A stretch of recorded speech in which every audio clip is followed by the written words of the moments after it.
விருதுநகர் மாவட்டத்தில் பெரிதளவில் யாருக்கும் தெரியப்படாத ஒரு சிவன் கோவில்னே சொல்லலாம். கிட்டத்தட்ட இதில் இருக்கிற அந்த மூலவர் பார்த்தீங்கன்னா அந்த லிங்கமே மிகப்பெரிய லிங்கம்.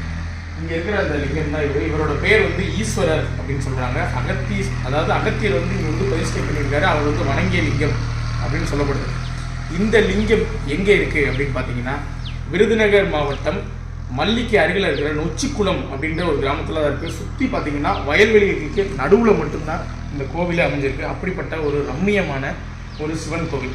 இந்த கோவில் பஞ்சலிங்கங்கள்ல, அதாவது அஷ்டலிங்கம்னு சொல்கிறாங்க, சில பேர் பஞ்சலிங்கம்னு சொல்கிறாங்க. அதில் இது 4வது லிங்கமாக சொல்லப்படுது.